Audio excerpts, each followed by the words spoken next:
اما بعد فقد قال اللہ تبارک و تعالی كما ورد في سورة لقمان اعوذ باللہ من الشیطان الرجیم بسم اللہ الرحمن الرحیم وَلَقَدْ آتَيْنَا لُقْمَانَ الْحِكْمَةَ أَنِ اشْكُرْ لِلَّهِ وَمَنْ يَشْكُرْ فَإِنَّمَا يَشْكُرُ لِنَفْسِهِ وَمَنْ كَفَرَ فَإِنَّ اللَّهَ غَنِيٌّ حَمِيدٌ وَإِذْ قَالَ لُقْمَانُ لِابْنِهِ وَهُوَ يَعِظُهُ يَا بُنَيَّ لَا تُشْرِكْ بِاللَّهِ إِنَّ الشِّرْكَ لَظُلْمٌ عَظِيمٌ إِلَى قَوْلِهِ وَلَا تُصَعِّرْ خَدَّكَ لِلنَّاسِ وَلَا تَمْشِ فِي الْأَرْضِ مَرَحًا إِنَّ اللَّهَ لَا يُحِبُّ كُلَّ مُخْتَالٍ فَخُورٍ وَاقْصِدْ فِي مَشْيِكَ وَاغْضُضْ مِنْ صَوْتِكَ ان انکر الاصوات لصوت الحمیر صدق اللہ العظیم رب اشرح لي صدری ویسر لي امری واحلل عقدۃ من لسانی یفقهوا قولی اللهم ربنا الہمنا رشدنا واعصمنا من شرور انفسنا اللهم ارنا الحق حقا وارزقنا اتباعه وارنا الباطل باطلا وارزقنا اجتنابه اللهم وفقنا لما تحب وترضى وتقبل منا فإنك خير المتقبلين اللهم ربنا آنس وحشتنا في قبورنا وارحمنا بالقرآن العظيم اللهم اجعله لنا إماما ونورا وهدى ورحمة اللهم ذكرنا منه ما نسينا وعلمنا منه ما جهلنا وارزقنا تلاوته آناء الليل وأطراف النهار واجعله لنا حجة يا رب العالمين آمین۔ مطالعہ قرآن حکیم کے جس منتخب نصاب کا درس سلسلہ وار ان مجالس میں ہو رہا ہے، اس کا تیسرا درس سورہ لقمان کے دوسرے رکوع پر مشتمل ہے۔ اس درس کے ضمن میں بھی پہلے دو اسباق کی طرح چار امور جو ہیں وہ تمہیدی ہیں، انہیں نوٹ کر لیجئے، اور ان چیزوں کے حوالے سے آپ کو مطالعہ قرآن حکیم کے ضمن میں بہت سی بنیادی باتیں جو ہیں وہ معلوم ہوگی۔ آپ کو یاد ہوگا کہ پہلا درس ایک مکمل سورت پر مشتمل تھا، سورۃ العصر، اگرچہ وہ قرآن حکیم کی مختصر ترین صورتوں میں سے ایک ہے۔ پھر دوسرا درس ہمارا آیت البر ایک آیت پر مشتمل تھا، اگرچہ وہ ایک آیت ہے لیکن قرآن حکیم کی 20 صورتوں سے اپنے حجم کے اعتبار سے بڑی ہے، اور سورۃ العصر سے تو تقریباً 3.5 گنا بڑی ہے۔ اب تیسری اصطلاح آ رہی ہے رکوع۔ یہ دوسرا رکوع ہے سورہ لقمان کا۔ پہلے اس اصطلاح کو سمجھ لیجئے۔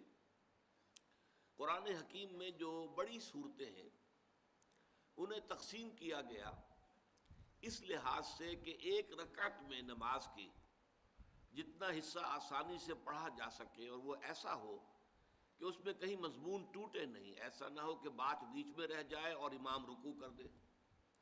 تو اس کے لیے یہ ہے کہ سورتوں کو رکوعوں میں تقسیم کیا گیا۔ یہ رکوع نماز کا رکوع، اور اسی سے رکعت بنتی ہے، اس لیے کہ یہ بات اگرچہ مختلف فی ہے اہل حدیث میں اور احناف کے مابین، لیکن احناف کے نزدیک بات یہی ہے کہ جس رکعت کیا رکوع انسان کو مل جائے گویا کہ اسے پوری رکعت مل گئی۔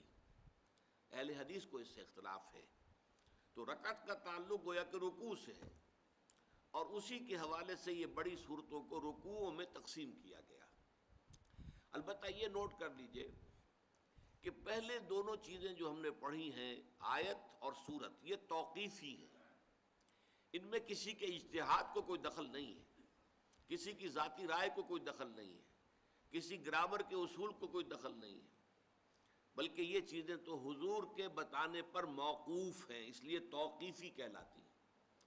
رکوعوں کا معاملہ ایسا نہیں، یہ اجتہادی ہے، یہ دور صحابہ میں ان کا ذکر نہیں ہے، یہ بعد میں اصل میں، اور دور بھی وہ ہے کہ جو اگرچہ بعض اعتبارات سے تو ہماری تاریخ کا وہ سیاہ باب ہے۔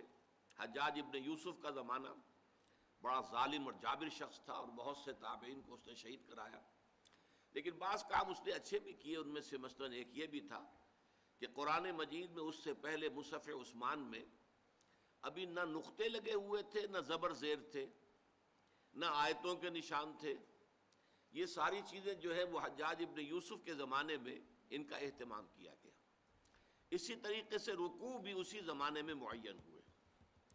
اور اس میں واقعہ یہ ہے کہ معلوم ہوتا ہے کہ اجتہاد سے کام لیا گیا، اجتہاد جہد سے بنا ہے. یعنی پوری کوشش کی گئی ہے کہ مضمون کے اعتبار سے تقسیم ہو. اگرچہ اس میں اختلاف کی گنجائش ہے، کسی جگہ پر ہم یہ سمجھ سکتے ہیں کہ یہ رکوع یہاں کی بجائے یہاں ختم ہوتا تو بہتر تھا، یا فلاں رکوع مضمون کے اعتبار سے فلاں آیت سے شروع ہوتا تو بہتر تھا. اس رائے کے اختیار کرنے میں کوئی حرج نہیں، بیان کرنے میں کوئی حرج نہیں، اس لیے کہ یہ توقیفی امور نہیں ہے، یہ حضور کے بتانے پر نہیں ہے، بلکہ یہ تو ایک اجتہادی معاملہ ہے. اجتہادی معاملے میں اختلاف کی گنجائش ہوتی ہے. اب یہ نوٹ کر لیجئے کہ قرآن حکیم کی 36 صورتیں جو ہیں وہ صرف ایک ایک رکوع پر مشتمل ہیں. سورہ فاتحہ 7 آیتیں، ایک رکوع، اور آخری پارے کی کل صورتیں 37 ہیں، ان میں سے 35 ایک ایک رکوع کی، اس لیے کہ وہ آسانی سے ایک رکعت میں سب پڑھی جا سکتی ہیں. آخری 10-12 صورتیں تو بہت ہی چھوٹی ہیں، لیکن اس سے پہلے بھی جو صورتیں ہیں تو سورہ عبسہ وتولیٰ سے شروع ہو کر وہ ایک رکعت میں آسانی سے پڑھی جا سکتی، وہ سب ایک ایک رکوعوں پر مشتمل ہیں. پھر 2-2 رکوعوں پر، 3-3 رکوعوں پر، 4-4 پر، 5-5 پر. جو بڑی صورتیں ان میں سمجھیے کہ 2 صورتیں ہیں جو 20-20 رکوعوں پر مشتمل ہے، ایک مکی ایک مدنی. اسی طریقے سے 2 صورتیں ہیں کہ جو 24 رکوعوں پر مشتمل ہیں، ان میں بھی ایک مکی ہے ایک مدنی ہے. اور پھر 24 کے بعد لمبی چھلانگ ہے، سب سے بڑی صورت قرآن مجید کی جو ہے سورہ بقرہ، وہ 40 رکوعوں پر مشتمل ہے. بہرحال یہ سب باتیں میں نے صرف اس اعتبار سے عرض کر دی ہیں کہ یہ ہمارا چونکہ پہلا درس ہے کہ جو ایک مکمل رکوع پر مشتمل ہے، اس کے حوالے سے یہ باتیں نوٹ کر لیں.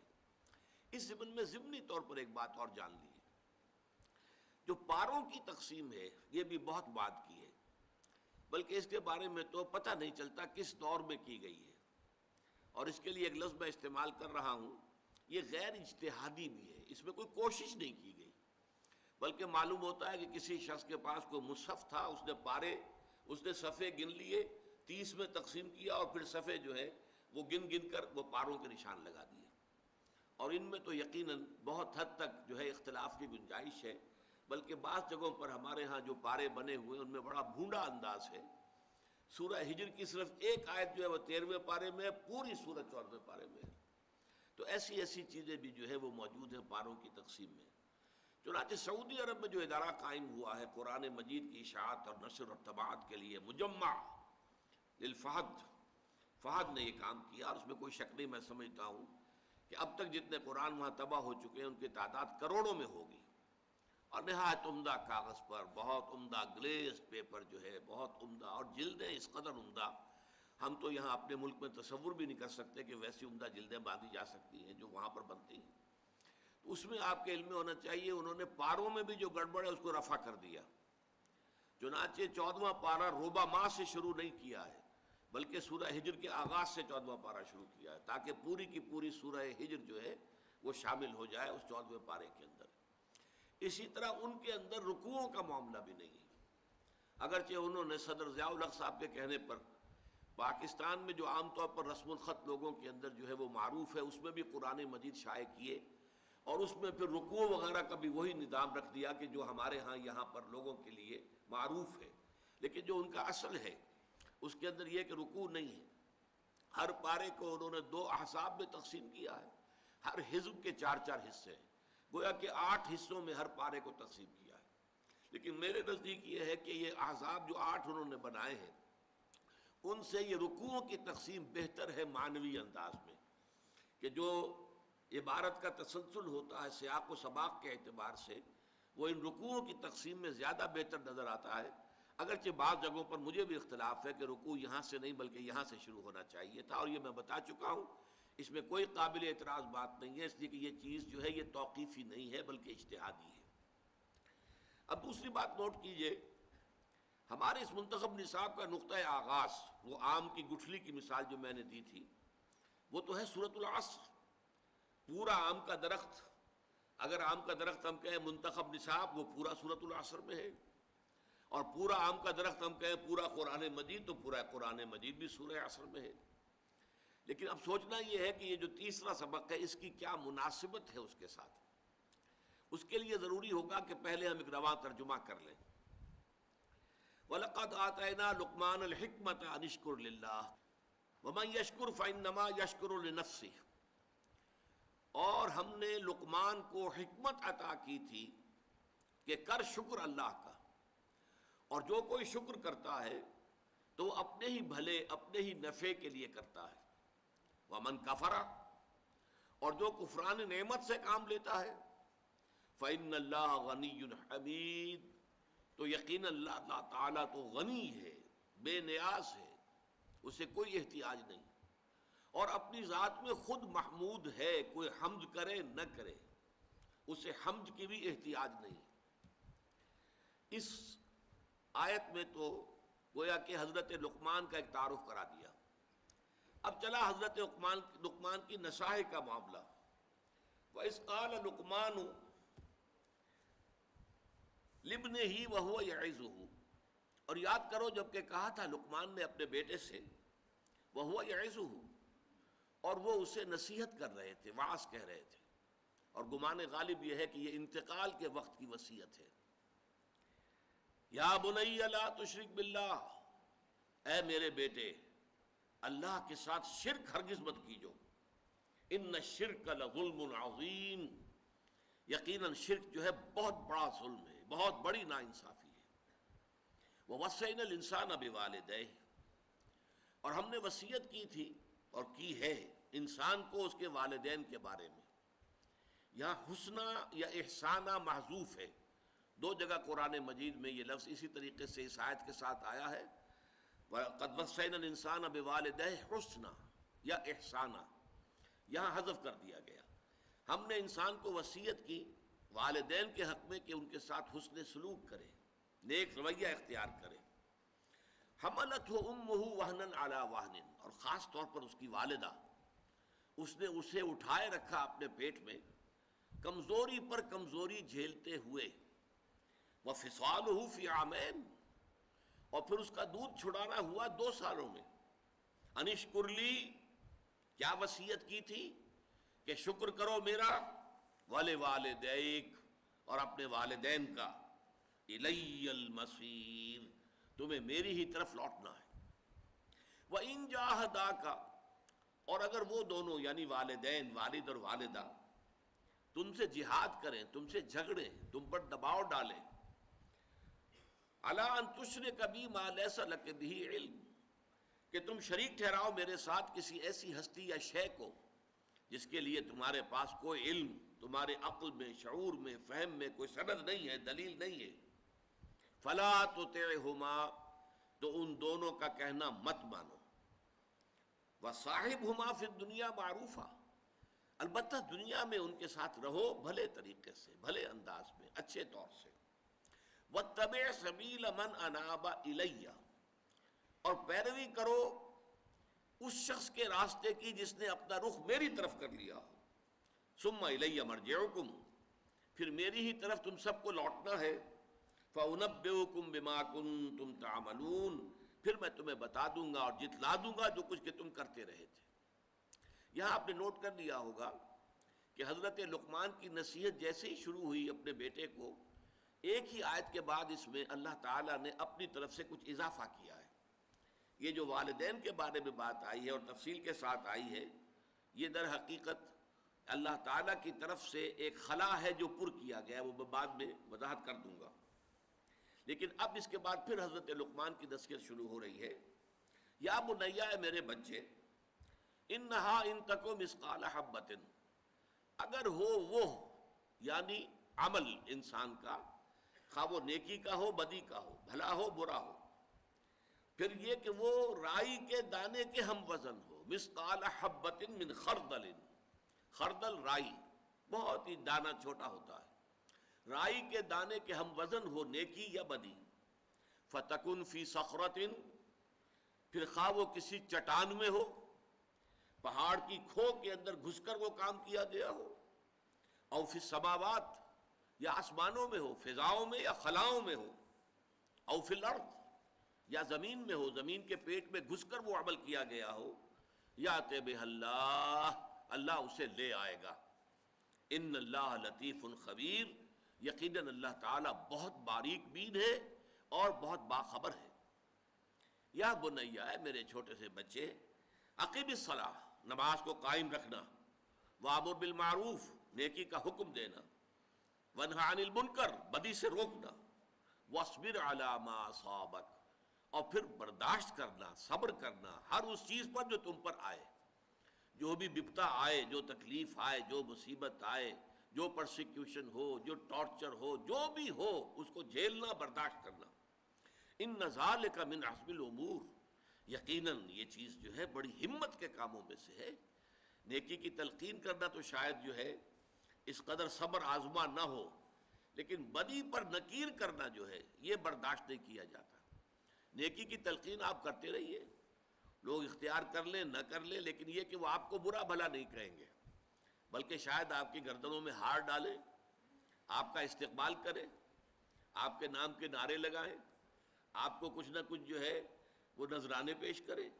لیکن جب آپ بدی پر تنقید کریں گے اور روکیں گے باز آ جاؤ، اب ظاہر بات ہے کہ جو غلط کار لوگ ہیں، جو نا انصاف ہیں، جو ظالم ہیں، وہ اس کو برداشت نہیں کر سکتے. لہذا لازماً ریزنٹمنٹ بھی ہوگی، اس سے آگے بڑھ کر ٹارچر بھی ہو سکتا ہے، اس سے آگے بڑھ کر جان بھی دینی پڑ سکتی ہے. تو یہ بڑے ہمت کے کاموں میں سے ان ذالک من عزم الامور. ولا تصغر خدک للناس، اور اپنے گال جو ہے وہ لوگوں کے لیے پھلا کے مت رکھنا. یہ اصل میں غرور کی ایک شکل ہے کہ چہرہ جو ہے پھلایا ہوا ہے، گویا کہ کسی سے گفتگو کرنے کے لیے طبیعت آمادہ نہیں ہے. ولا تمشی فی الارض مرحا، اور نہ زمین میں چلنا اتراتے ہوئے، اکڑتے ہوئے، اینڈتے ہوئے. ان اللہ لا یحب کل مختال فخور، یقیناً اللہ کو بالکل پسند نہیں ہے وہ کہ جو اکڑنے والے ہیں، اترانے والے ہیں اور فخر کرنے والے ہیں. وقصد فی مشیک، اپنی چال میں میانہ روی اختیار کرنا. وغضض من صوتک، اپنی آواز کو پست رکھنا. ان انکر الاصوات لصوت الحمیر، اور جان لو کہ تمام آوازوں میں سے بدترین آواز جو ہے وہ گدھے کی آواز ہے. اب اس میں نوٹ کیجئے، سورۃ العصر میں انسان کی کامیابی اور نجات کے جو 4 لوازم بیان ہوئے وہی یہاں بھی ہے. عنوان جدا ہے، موضوع جدا ہے، وہ موضوع میں بعد میں زیر بحث لاؤں گا. موضوع جیسے کہ سورۃ العصر کا ہے راہ نجات، اور آیت البر کا تھا نیکی کی حقیقت. لیکن نیکی کی حقیقت کے ذیل میں وہی 4 چیزیں آ گئی جو سورۃ العصر میں آئی ہیں. یہاں بھی جو عنوان ہے جس کو ہم ڈسکس کریں گے بعد میں، یہ عنوان ہے، 2 عنوان اس کو دیے جا سکتے ہیں. حکمت قرآنی کی اساسات، یہ اس کا جامع عنوان ہے، حکمت قرآنی کی اساسات، یا اسے مقام عظیمت کہہ سکتے ہیں. ان ذالک من عزم الامور، یہ بڑی ہمت کے کاموں میں سے ہے. تو صاحب کردار انسان جو ہے، کریکٹر والا انسان، اس کا جو کردار ہونا چاہیے وہ یہاں بیان ہو رہا ہے. لیکن یہ ہے کہ اس کے اندر آپ نے نوٹ کیا کہ موضوع کچھ اور ہے، لیکن وہی 4 چیزیں جو سورۃ العصر کی آ رہی ہیں. اب ایمان کے ضمن میں یہاں کیا آیا؟ ایمان باللہ آیا، اللہ کے شکر کی تلقین آئی، اللہ کے ساتھ شرک نہیں کرنا چاہیے، اللہ کی صفات آئیں، غنا ہے، غنی ہے، حمید ہے، لطیف ہے، خبیر ہے. یہ ایمان باللہ کے ضمن میں. ایمان بالآخرت کے ضمن میں ایک تو اللہ کے کلام میں آیا الی المصیر، میری ہی طرف لوٹ کر آنا ہے. دوبارہ آیا الی مرجعکم فانبئکم بما کنتم تعملون، میری ہی طرف تمہیں لوٹنا ہے، پھر میں جتلا دوں گا تمہیں جو کچھ کہ تم کرتے رہے تھے. اور پھر یہ کہ خاص طور پر حضرت لقمان کی جو نصیحتیں اس میں ذکر ہوا کہ یہ اعمال انسانی ضائع ہونے والی چیزیں نہیں ہیں.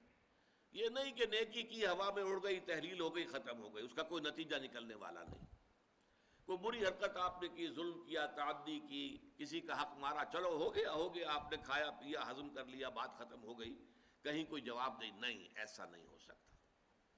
یہ نیکی اور بدی جو ہے، چاہے وہ رائی کے دانے کے ہم وزن ہو، یہ جمع ہوگی، اللہ ان کو لے آئے گا. یہاں تک جو ہے بات حضرت لقمان نے کہہ دی ہے.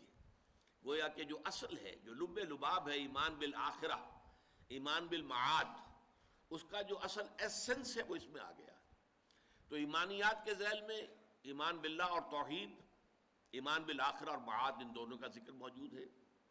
اعمال صالحہ میں حسن سلوک کرنا والدین کے ساتھ، ان کے ساتھ حسن معاشرت، اگرچہ اگر وہ غلط بات کے لیے کہیں، شرک پر دباؤ ڈالے کہ شریک کرو کسی کو اللہ کے ساتھ تو مت مانو، لیکن اس کے باوجود حسن سلوک، ان کے ساتھ معاملہ جو ہے حسن معاشرت کا جاری رکھنا ہے۔ پھر نماز قائم کرو، یہ گویا کہ اعمال صالحہ میں سے الصلاۃ و عماد الدین جیسا کہ ہم پڑھ چکے ہیں، اس کے حوالے سے یہاں پر اس کا ذکر آ گیا۔ پھر یہ کہ خاص طور پر جو ایک میچور انسانی شخصیت ہوتی ہے، اس کی جو کیفیات ہے، اس میں فقر اور غرور کی بجائے تواضع ہونی چاہیے۔ اس میں بجائے ریاکاری کے انسان جو ہے وہ اپنی نیکی کو چھپانے کی کوشش کرتا ہے، بجائے اس کے کہ اس پر اظہار فخر کرے، نہیں، نہ لوگوں پر دھونس جمانے کی کوشش کرتا ہے، اس کے اندر تواضع ہوتی ہے، تذلل ہوتا ہے۔ اسی طریقے سے میانہ روی، یہ بھی ایک بڑی میچور انسانی شخصیت کا جو ہے وہ اس کا مظہر ہے۔ اور پھر اسی طریقے سے یہ جو ہے آواز کا پست رکھنا، خاص طور پر یہاں پہ اس کا ذکر جب ہم تفصیل سے ہم پڑھیں گے تو بات سامنے آ جائے گی۔ اس کا اصل میں معاملہ ہے جب کہیں آپ کی بحث ہو رہی ہو کسی سے، کوئی آپ کا جھگڑا ہے، اس میں آپ آرگو کر رہے ہیں، تو بسا اوقات آپ نے دیکھا ہوگا جب ایک فریق یہ محسوس کرتا ہے کہ میرا پہلو گر رہا ہے دلیل کے اعتبار سے، تو وہ اپنی آواز بلند کر دیتا ہے، وہ زور سے بولنا شروع کرتا ہے تاکہ آواز کی بلندی سے وہ اپنے موقف کی کمزوری جو ہے اسے کمپنسیٹ کرے، اس کی تلافی کرے۔ یہ ہے وہ شے کہ جس سے یہاں روکا گیا ہے، ورنہ بسا اوقات بلند آوازی کی ضرورت ہوتی ہے۔ جنگ کے موقع پر کمانڈرز جب حکم دیتے ہیں تو بلند آواز کے ساتھ دیتے ہیں، اس کی اپنی جگہ ضرورت ہے، لیکن یہاں یہ ہے کہ عام طور پر انسان جو ہے وہ اپنی بات بیان کرے، دلیل کے ساتھ بیان کرے، لیکن بڑی شائستگی سے بیان کرے، خامخواہ آواز کو بلند کرنے کی ضرورت نہیں۔ تو یہ اعمال صالحہ میں سے یہ چیزیں ہیں کہ جن کا ذکر آ گیا۔ پھر اگلی اصطلاح وَتَوَاصَوْا بِالْحَقِّ، وہ یہاں ایک مکمل جامع اصطلاح کے طور پر بات آئی ہے۔ یہ قرآن کی ایک مستقل اصطلاح ہے جو 10 مقامات پر اسی طریقے سے جوڑے کی شکل میں آئی ہے۔ امر بالمعروف نہی عن المنکر، نیکی کا حکم دینا، بدی سے روکنا۔ اب وہاں تواصوا بالحق، وصیت کرو حق کی، اس وصیت کرو حق کی یہاں پر اس کو 2 حصوں میں تقسیم کر دیا گیا۔ جو نیکی ہے، بھلائی ہے، حق ہے، اس کا پرچار کرو، اسے پھیلاؤ، لوگوں کو اس کی تشویق دلاؤ، ترغیب دو، اور جو بدی ہے، برائی ہے، اس سے روکو، مشورے کے درجے میں بھی روکو، نصیحت کے درجے میں بھی روکو، اور طاقت ہو تو ہاتھ سے روکو، جیسے کہ حدیث میں آتا ہے من رعا منکم منکرا فلیغیرہ بیدہ فإن لم یستطع فبلسانہ فإن لم یستطع فبقلبہ وذلک اضعف الایمان۔ تم میں سے جو شخص بھی کسی بدی کو دیکھے، اس کا فرض ہے کہ اسے طاقت کے ساتھ روکے، ہاتھ سے روکے، اور اگر اس کی طاقت نہ رکھتا ہو تو زبان سے روکے، کہے تو صحیح کہ خدا کے بندو باز آ جاؤ اس کام سے، یہ غلط ہے، یہ حرام ہے، کیوں اللہ تعالیٰ کے غضب کو دعوت دے رہے ہو۔ اور اگر اس کی بھی استطاعت نہ ہو، حالات ایسے ہو گئے ہوں کہ کلمہ حق زبان سے نکالنا بھی ناممکن ہو جائے، زبانیں بدیوں سے کھینچی جا رہی ہو صرف کلمہ حق کے کہنے سے، تو کم سے کم یہ کہ دل میں اس کا برا جاننا، صدمے کا ہونا، انسان اندر کوفت محسوس کرے، اندر ہی اندر کم سے کم وہ پیچ و تاب کھائے، یہ کیا ہو رہا ہے، کیوں ہو رہا ہے، اور اس پر اسے تاسف ہو، رنج ہو، افسوس ہو کہ میں کچھ کر نہیں پا رہا، میں اس کے خلاف آواز بھی نہیں اٹھا پا رہا، کجا یہ کہ اس کو ہاتھ سے روکوں۔ فرمایا وَذَلِكَ أَضْعَفُ الْإِيمَانِ، یہ ایمان کا کمزور ترین درجہ ہے، یعنی اگر یہ بھی نہیں ہے تو پھر ایمان ہے ہی نہیں۔ وائے ناکامی متاع کارواں جاتا رہا، کارواں کے دل سے احساس زیاں جاتا رہا، یہ تو گویا کہ پھر آخری درجے میں گویا کہ ایمان کے فقدان کی علامت ہے۔ اور اس کے بعد جو سورۃ العصر کی آخری شے ہے وَتَوَاصَوْا بِالصَّبْرِ، یہاں وہ بات بھی آ گئی وَاصْبِرْ عَلَىٰ مَا أَصَابَكَ۔ اب یہاں پر بڑی شاندار انداز میں بات آئی، جو شے بھی آئے، جو بیتے جھیلو، جو برداشت کرنا پڑے صبر کے ساتھ برداشت کرو، جو تکلیف آئے اسے برداشت کرو، جو قربانی دینی پڑے اس کے لیے تیار رہو، جان دینی پڑے تو دو۔ آخر سقراط نے جان دے دی تھی نا، کس بات پر؟ کہ بعض چیزیں جنہیں وہ حق سمجھتا تھا، معاشرے نے کہا کہ تم اگر یہ باتیں صرف اپنے دل میں رکھو تو ہم تمہیں کچھ نہیں کہیں گے، پرچار نہیں کر سکتے تم اس کا، تواصی بالحق نہیں کر سکتے. زبان بند رکھو تو زندہ رہ سکتے ہو، اور اگر تم زبان بند نہیں رکھ سکتے تو یہ زہر کا پیالہ ہے. یہ عدالت کے اندر بات ہوئی ہے. یہ زہر کا پیالہ رکھا ہوا، ابھی اس کو پی لو اور اپنی زندگی ختم کر دو. دیر اینڈ دین اس نے وہ زہر کا پیالہ اونڈیل لیا اپنے حلق میں اور جان دے دی کہ میرے لیے زندگی جو ہے وہ بیکار ہے اگر میں حق کا پرچار نہ کر سکوں. لہذا اس کے لیے اگر جو ہے انسان کو جان دینی پڑے جان دو. رسولوں نے کیسی کیسی تکلیفیں جھیلی ہیں آپ کو علم ہے. حضور نے کیسے کیسے مصائب برداشت کیے ہیں. یہ سب کیا ہے؟ حق کی دعوت کے ضمن میں. آخر کوئی اور جھگڑا تو نہیں تھا، کوئی جائیداد کا جھگڑا نہیں تھا قریش سے، کوئی اور جو زن زر اور یہ جو آج کل ہمارے ہاں مشہور ہیں 3 چیزیں جن پر کہ یہ جو جھگڑے ہوتے ہیں قتل ہوتے ہیں، ان میں سے تو کوئی شے نہیں تھی. لیکن یہ ہے کہ حق کی بات کہنے پر جو بھی تھا جو ان کو گوارا نہیں تھا. تو یہ آپ نے دیکھا کہ یہ ہمارے منتخب نصاب کا بہت ہی مناسب تیسرا درس ہے. اب آئیے نمبر 4. جیسے آیت البر میں ہم نے دیکھا تھا، بلکہ ابھی تو نمبر 3 پر ہمیں آنا ہے. اس کا موضوع کیا ہے؟ میں نے عرض کیا تھا حکمت قرآنی کی اساسات. یہ ذرا ثقیل موضوع ہے، اس پر تھوڑی سی توجہ کو آپ بھی مرکوز کیجئے جو کچھ میں کہہ رہا ہوں. دیکھیے حکمت کسے کہتے ہیں؟ حکمت عقل کی اور انسان کی دانش کی وہ پختگی کی کیفیت ہے جس سے کہ اصابت راہ پیدا ہو جائے اور انسان صحیح کو صحیح سمجھے، غلط کو غلط سمجھے. یہ صلاحیت جو ہے پیدا ہو جانا انسان کے اندر، یہ حکمت ہے، دانائی ہے. اس کے مقابلے کا ایک لفظ آتا ہے فلسفہ. حکمت اور فلسفے میں فرق کیا ہے؟ فلسفے کی ساری بنیاد جو ہے وہ عقل پر ہے اور منطق پر ہے.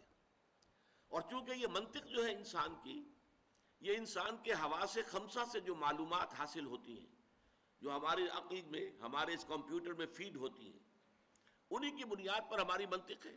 بول چال اسی پر ہے، اسی کے اصول بنے ہوئے ہیں. تو عقلی اور منطقی جو سفر ہوتا ہے صرف اس کائنات کی بڑی گتھیوں کو سلجھانے کے لیے کہ اس کی حقیقت کیا ہے، خیر کی حقیقت کیا ہے، شر کی حقیقت کیا ہے، وجود کی حقیقت کیا ہے، یہ بڑے بڑے مسائل ہیں. انسان کی حقیقت کیا ہے، یہ آیا حیوان ہے یا کچھ مختلف ہے، مختلف ہے تو کس اعتبار سے ہے. زندگی کی حقیقت کیا ہے، صرف زندگی یہی ہے جو اس دنیا کی ہے یا اس کے بعد بھی کوئی زندگی ہے. یہ مسائل ہیں، ان پر انسان صرف عقل کی روشنی میں اگر غور کرتا ہے تو اس کا نام فلسفہ ہے.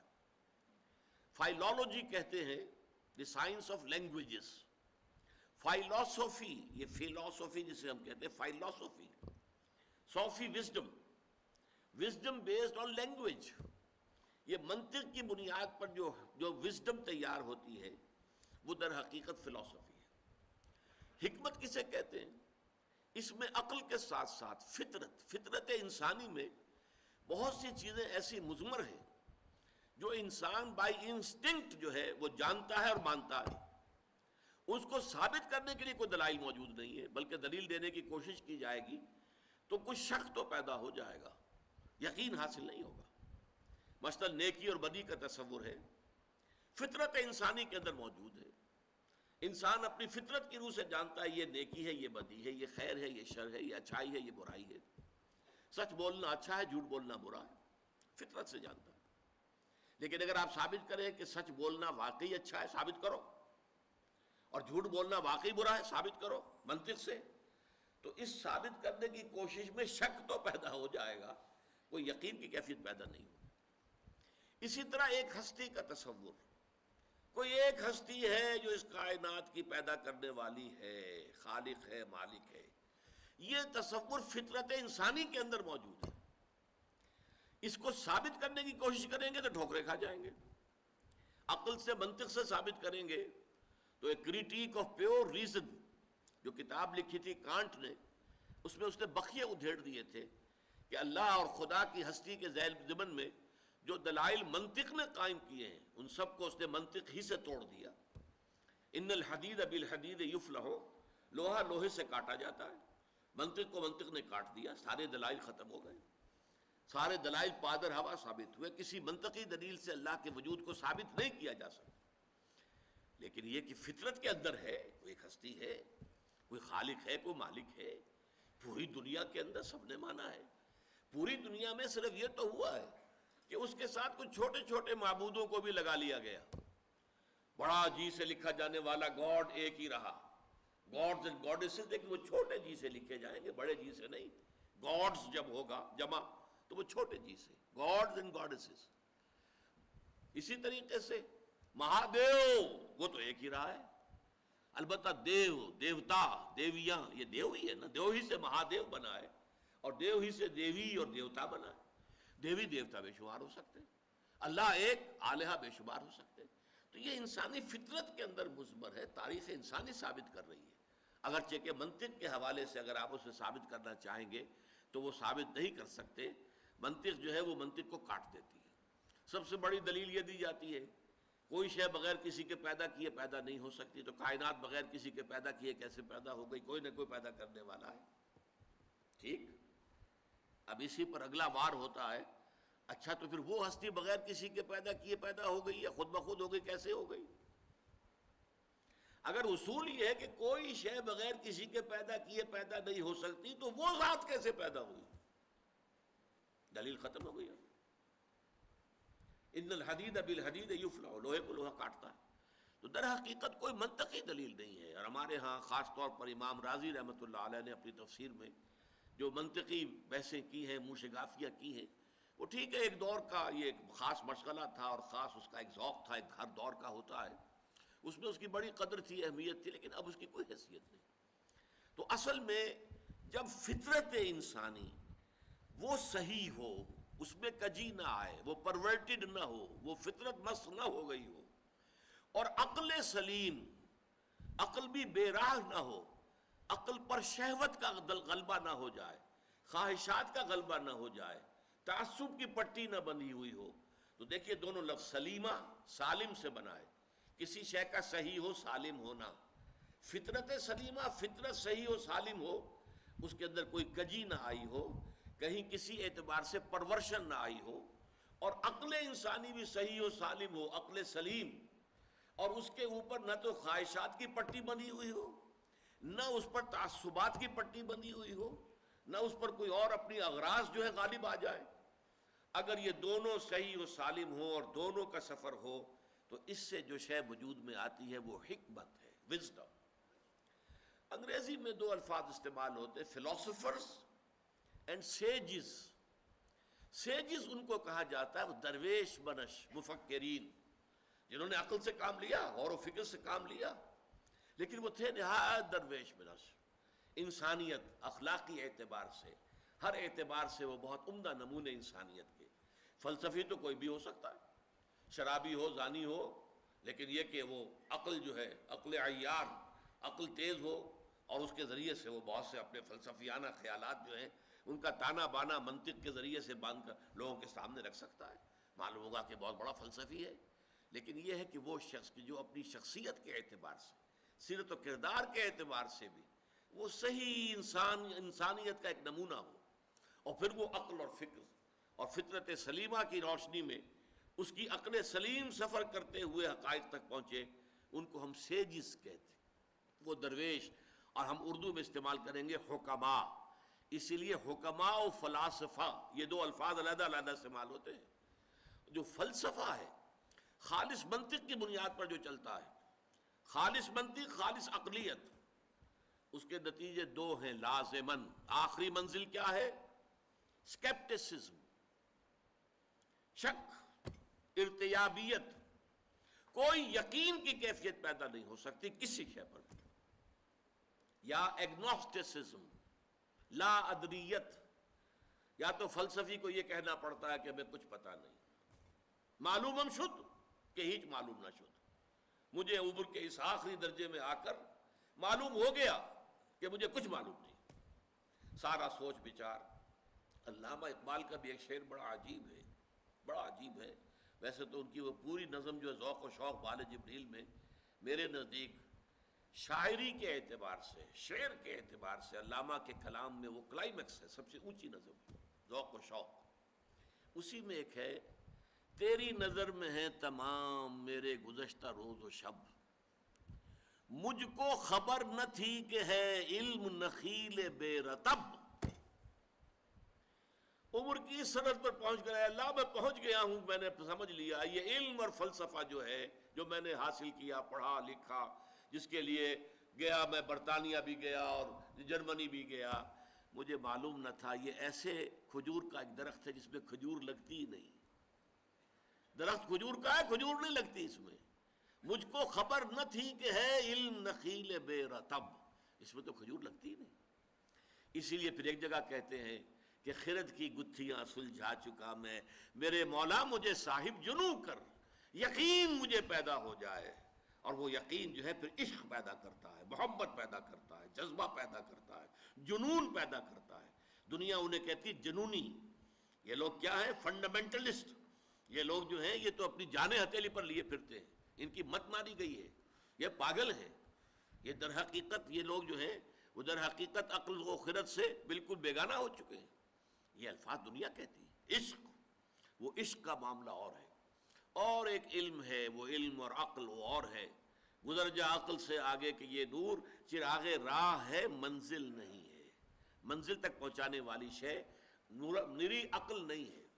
ہاں عقل بہت بڑی شے ہے، بہت بڑی شے ہے، بہت بڑی شے ہے، بشرطے کہ فطرت صحیح ہو، فطرت سلیمہ ہو، فطرت میں کجی نہ ہو، فطرت اپنی صحت پر برقرار ہو، فطرت پرورٹ نہ ہوئی ہو، اور اب عقل کام کرے، عقل سلیم۔ تو فطرت سلیمہ اور عقل سلیم، ان دونوں کے امتزاج سے جو شے وجود میں آتی ہے اس کا نام حکمت ہے۔ اس حکمت کی اساسات کیا ہیں؟ اب یہ گویا کہ علم قرآن کا ایک بہت اہم باب ہے، بہت اہم باب ہے، بہت اہم باب ہے، اس لیے کہ یہ بہت سے ابواب کے لیے کلید ہوگا۔ یہ باتیں دوسری جگہوں پر آتی ہیں حوالوں کے طور پر، یہاں پر اگر اس باب میں، اس درس میں ہم ان کو سمجھ لیں گے تو آگے ہمارے لیے بہت سے مقامات کا سمجھنا جو ہے، کیونکہ یہی در حقیقت اس کے لیے کلید ہیں، وہ ہمارے لیے آسان ہو جائے گا۔ اب تمہیدی اعتبار سے چوتھی بات یہ ہے کہ یہ حضرت لقمان کون تھے، ان کی شخصیت کیا ہے۔ جیسے ہمارے دوسرے سبق میں اس کا موضوع تو تھا نیکی کی حقیقت، پس منظر میں ایک واقعہ تھا، تحویل قبلہ کا واقعہ، جو شمال سے جنوب کی طرف رخ کرنے کا حکم ہو گیا، بیت المقدس کی بجائے بیت اللہ الحرام کی طرف، یہ واقعہ تھا۔ تو لیس البر ان تولوا وجوہکم قبل المشرق والمغرب، یہاں سے بات شروع ہوئی۔ کل نیکی یہی نہیں ہے کہ تم اپنے چہرے مشرق اور مغرب کی طرف پھیر دو۔ اسی طرح یہاں بھی پس منظر میں یہاں واقعہ نہیں، ایک شخصیت ہے۔ حضرت لقمان کی شخصیت کے بارے میں اگرچہ ایک اختلاف ہے، بعض مورخین کے نزدیک یہ عرب بائدہ سے ان کا تعلق ہے۔ یہ اصطلاح بھی نئی سمجھ لیجئے۔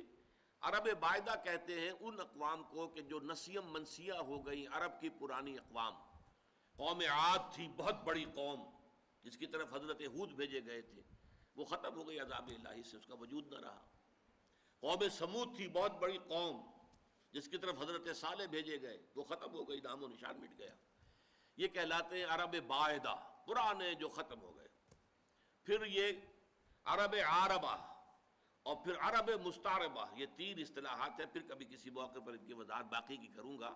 عرب بائدہ کی میں نے اس لیے کر دی ہے کیونکہ ایک رائے یہ ہے کہ قوم جو عاد تھی اسی میں سے ایک بادشاہ لقمان تھے، لقمان ابن عاد، اور یہ بہت حکیم اور دانا انسان تھے، بہت فہیم، بہت سمجھدار انسان تھے۔ ایک رائے یہ ہے، اور ایک رائے یہ ہے کہ در حقیقت قوم عاد جو ہے جب تباہ ہوئی ہے تو اس کا کچھ حصہ جو ہے، جو بچ گئے تھے اہل ایمان، وہ یمن میں جا کے آباد ہوئے، وہاں انہوں نے ایک حکومت قائم کی، وہاں پر ایک بادشاہ ہوئے ہیں لقمان نام کے۔ لیکن یہ زیادہ تر تاریخی حوالوں سے یہ بات کہی جاتی ہے۔ صحابہ کرام رضوان اللہ تعالی علیہ مجمعین کی جو رائے ہے، جن میں کہ میں آپ کو گنوا دیتا ہوں،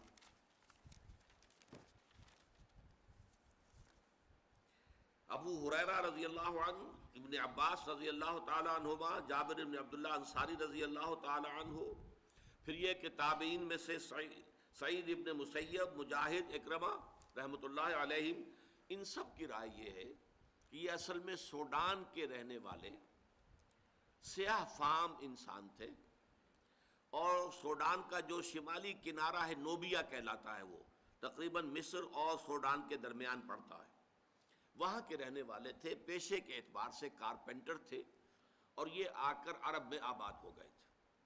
اب یہ گویا کہ اس اعتبار سے یہ کوئی خاندانی اعتبار سے بھی کوئی وجاہت نہیں تھی، پیشے کے اعتبار سے بھی کوئی وجاہت نہیں تھی، کوئی دولت و ثروت بھی نہیں تھی، دنیاوی اعتبارات سے کوئی اس طرح کی معروف شخصیت نہیں، لیکن اللہ نے حکمت عطا کی تھی۔ وَمَن یُؤْتَ الْحِکْمَةَ فَقَدْ أُوتِیَ خَیْرًا کَثِیرًا، سورہ بقرہ میں فرمایا جسے حکمت عطا کر دی جائے اسے تو گویا کہ خیر کثیر عطا کر دیا گیا۔ تو ان کی حکمت اور دانائی جو ہے اس کی بنا پر ان کے اقوال کوٹ کیے جاتے تھے عرب میں، جو خطباء تھے۔ جیسے اب میں تقریر کرتا ہوں تو علامہ اقبال کے اشعار جو ہے کوٹ کرتا ہوں، اس لیے کہ میں محسوس کرتا ہوں کہ جو بات میں کہنی چاہ رہا ہوں وہ شاید میں اپنے الفاظ میں اتنی خوبصورت طور پر نہ کہہ سکوں جیسا کہ اقبال نے اس اپنے شعر میں کہا ہے، تو بات کو واضح کرنا مقصود ہے نا۔ تو اس لیے آپ حوالہ دیتے ہیں پھر اس اعتبار سے بھی کہ انہیں مانا جاتا ہے، مسلم ہے، حکیم الامت ہے، بہت بڑے فلسفی ہیں، بڑے دانا انسان ہیں۔ تو یہی کوٹ کرنے کا انداز تھا عرب میں کہ شعراء اور خطباء یہ کوٹ کیا کرتے تھے۔ چنانچہ امرؤ القیس جس کو کہا جاتا ہے کہ عرب شعراء کا سردار بادشاہ، اسی طرح حضرت لبید جو سبع معلقہ کے شعراء میں سے آخری تھے اور ایمان لے آئے تھے، عاشا اور طرفہ وغیرہ ہم یہ جو اشعار جو شعراء ہیں ایام جاہلیت کے، یہ اپنے اشعار میں بھی لقمان کے اقوال کا دیکھو لقمان نے یہ کہا تھا، دیکھو لقمان نے یہ کہا تھا، اس اعتبار سے ان کا چونکہ حوالہ دیا جاتا تھا۔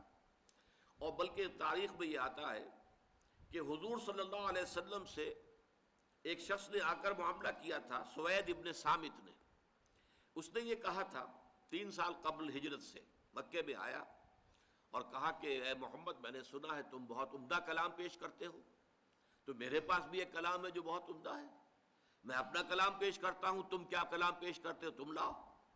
تو اس نے خود جو ہے حضرت لقمان کے نصائح کو پڑھ کر سنایا۔ ان کی کوئی چیزیں جو ہے یہ صحیفہ لقمان کے نام سے وہاں پر موجود بھی تھا، عرب کے اندر موجود تھا۔ اب بھی اس نام سے کچھ کتابیں مغرب میں بھی بکتی ہیں، لیکن ان کی اوتھینٹسٹی جو ہے وہ ظاہر بات ہے کہ یقینی نہیں ہے۔ پھر حضور نے قرآن مجید پڑھ کر سنایا تو شخص نے تسلیم کیا، واقعتاً جو کلام آپ پیش کر رہے ہیں وہ بہت بلند تر ہے، بہت اعلیٰ ہے، بہت عرفہ ہے۔ اگرچہ یہ کہ اس کا ایمان لانا ثابت نہیں، ایمان نہیں لایا، واپس چلا گیا اور پھر جنگ بعاث میں مارا گیا۔ بہرحال قرآن مجید میں اسی انداز سے اتمام حجت کے طور پر پیش کیا جا رہا ہے حضرت لقمان کی نصائح کو کہ دیکھو لوگو، اے قریش کے لوگو، جن باتوں کی تعلیم محمد تمہیں دے رہے ہیں صلی اللہ علیہ وسلم، جن باتوں کو ماننے کی دعوت دے رہے ہیں، تم جسے ایک حکیم اور دانا انسان سمجھتے ہو، جس کے اقوال کو تم کوٹ کرتے ہو، تمہارے خطباء اور شعراء جس کا حوالہ دیتے ہیں، اس کی بھی بنیادی تعلیم وہی تھی کہ جو آج محمد پیش کر رہے ہیں صلی اللہ علیہ وسلم۔ بارک اللہ لی ولکم فی القرآن العظیم ونفعنی وإیاکم بالآیات والذکر الحکیم۔